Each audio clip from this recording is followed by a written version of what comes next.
Hello everybody, my name is Melissa and welcome back to Hopeful Happenings. Today we're going to talk about how to write a flashback without confusing your reader. Okay, so let's start off with what is a flashback. A flashback is a scene that is in the past and its purpose is to show us information that we wouldn't have gotten otherwise. A flashback is written as an action.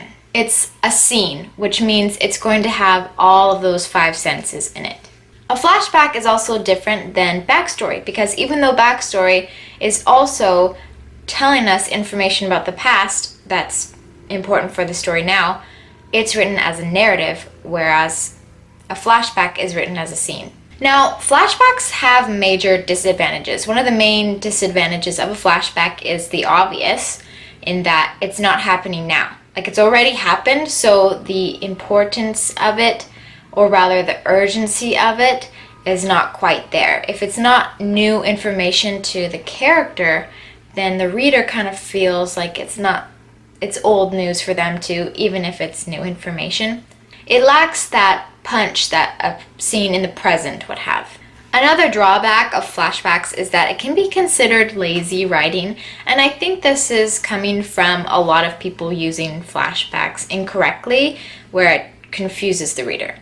However, it is worth asking yourself, can this scene be shown in the present as opposed to having to bring us back to the past? Normally, I would say yes, that is the case. You can normally show us a scene in the present and we get all the same information as if we were doing a flashback. And also, some things just don't need to be explicitly shown or stated for us to understand what's going on.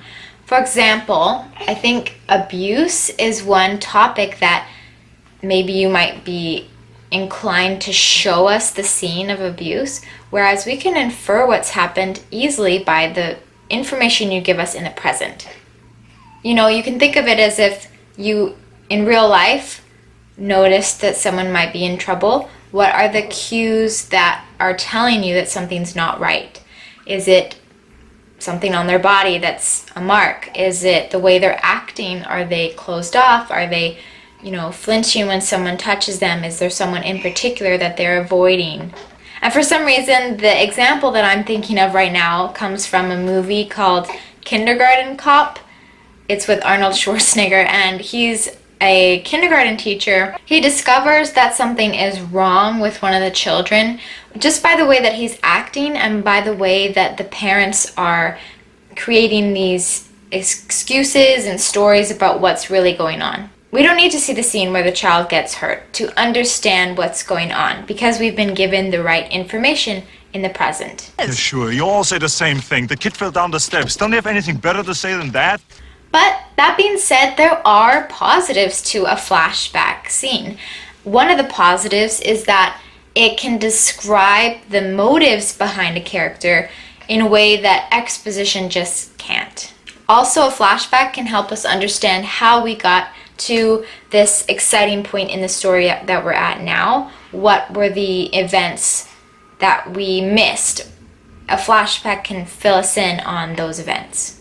So times when you would want to use a flashback instead of backstory is when the exposition just can't quite get that feeling across or the information across in the way that you want, in the powerful way that you want. Or you may want to use a flashback if starting the story earlier just doesn't feel right, or it's coming across as just too clumsy. And that happens a lot when there's a huge gap in between the flashback incident and the present day story. That being said, your flashbacks, your backstory, and everything else in your novel, it should only be there to further the story, to further the plot. Nothing should be there for fluff. It should be very important, and the level of importance can influence how long your flashback is going to be also. So if you want to write a flashback, or maybe you're just considering it and not sure quite yet if it's necessary for your story, then write down why you think you should have a flashback. What is this flashback going to accomplish that a present day scene could not?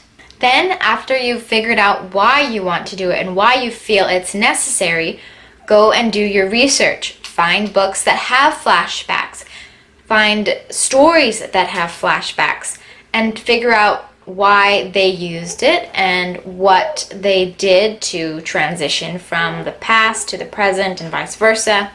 This will help you not just learn how to write a flashback, but also help you understand if you have the same goals as the author that you're reading. Now, Writer's Digest has 3 tips for writing a flashback, and I love them so much that I'm going to just directly tell you what they are from the website. Number 1, flashbacks should follow a strong scene. So a flashback should never be the first scene in a book, and it actually does really well as the second scene. So as long as you have a strong opening that is in the present day, the main story, then we can transition out of the main story enough to go back into a flashback, and we understand what's the big picture and what's the past information. Number 2, orient us in time and space. So just as you would need to orient the reader if you switched between characters, you also need to orient the reader in the time and the place of a flashback almost immediately. So just tell us right away that we're in the past, and it will avoid confusion. Remember, we don't want a confused reader, because someone who's confused is just going to stop reading altogether. Okay, and number 3, use verb tense to guide the reader in and out of the flashback. For example, if you're writing in the present tense, then your flashback should be in the past tense. That's pretty obvious. By changing the tense immediately and subconsciously, we feel that we're in the past. We know that we've traveled through time. And when the flashback is over, revert to the present tense once again. Now, if your story is being written in the past tense, then as Writer's Digest suggests, it says write the first few verbs of the flashback in the past perfect and the rest in simple past. So this means if your story is like John walked down the street, then your flashback would be something like he had walked down the street once before after his wife left. So walked to had walked is a transition from the present to the past when you're writing in the past tense.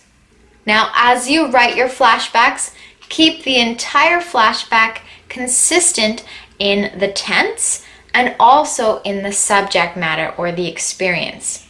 It should only be one experience at a time, and as we mentioned before, this experience must have a point in propelling the plot further. The information that this flashback contains needs to be essential for it to be in the story. There you have it, guys. Those are my tips on how to write a flashback without losing your reader's interest and how a flashback is different than a backstory. If you like this video, please give it a thumbs up, and if you're new here, please subscribe. Thank you for watching this video. I post once a week on YouTube and I post daily on Instagram, so you can go check me out on my other socials as well. Thank you so much. We'll see you next week. Bye.